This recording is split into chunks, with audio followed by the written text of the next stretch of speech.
Thank you. Thank you, Mr. President. Aloha. I know we got Hawaii in the house here. There we go.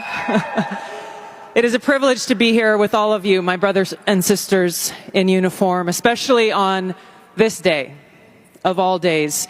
I had the privilege of joining President Trump this morning at Arlington Cemetery, where he joined two Gold Star families and loved ones of Staff Sergeant Hoover and Sergeant G, both of whom were two of the 13 killed in the Abbey Gate attack 3 years ago today in Kabul. And I can tell you, as we were there, as he laid a wreath at the tomb of the unknown soldier, joining these Marines' loved ones, I felt the sorrow that he shared with them in their loss. I felt and saw his sincere appreciation for these servicemen and women who paid the ultimate price and their loved ones who continue to grieve to this day. This is personal for me, as I know it is for so many of you here. This is real. It's not just words. I first deployed to Iraq in 2005 with the Hawaii Army National Guard as a member of Charlie Med.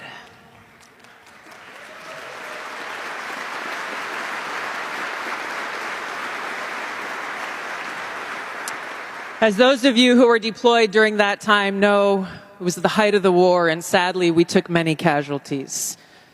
And every day we were confronted with that high human cost of war and that sadness as we boarded the plane when we left, that we were leaving some of our brothers and sisters behind, only to lose others when we got home to suicide.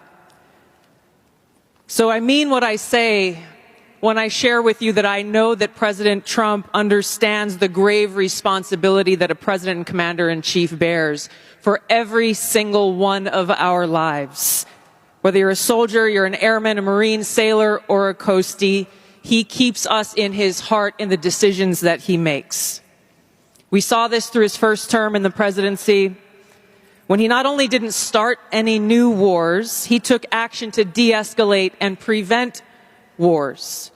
He exercised the courage that we expect from our commander-in-chief in exhausting all measures of diplomacy, having the courage to meet with adversaries, dictators, allies, and partners alike in the pursuit of peace, seeing war as a last resort.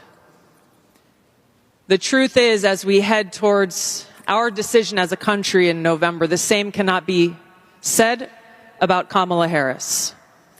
In fact, the opposite is true, and we're living through this reality today as this administration has us facing multiple wars on multiple fronts and regions around the world, and closer to the brink of nuclear war than we ever have been before.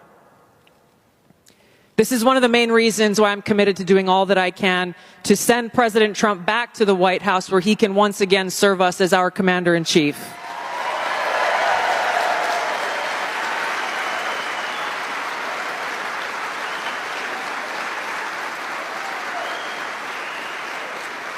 Because I am confident that his first task will be to do the work to walk us back from the brink of war. We cannot be prosperous unless we are at peace. And we can't live free as long as we have a government that is retaliating against its political opponents and undermining our civil liberties, weaponizing our very institutions against those they deem as a threat. Kamala Harris has done this over the last 3.5 years. She won't hesitate to continue that if she is elected as president. President Trump has been their first and foremost target in this because they don't want us as voters to even have the option to vote for him.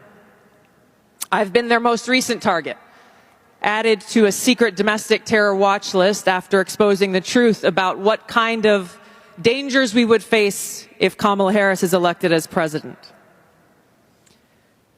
We as Americans must stand together to reject this anti-freedom culture of political retaliation and abuse of power. We can't allow our country to be destroyed by politicians who will put their own power ahead of the interests of the American people, our freedom, and our future.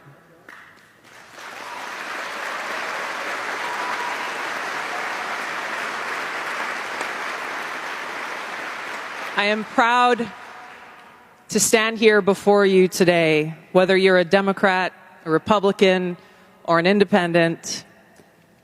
If you love our country, as I do, if you cherish peace and freedom as we do, I invite you to join me in doing all that we can to save our country and elect President Donald J. Trump and send him back to the White House to do the tough work of saving our country and serving the people. Thank you very much. Thank you very much, Mr. President.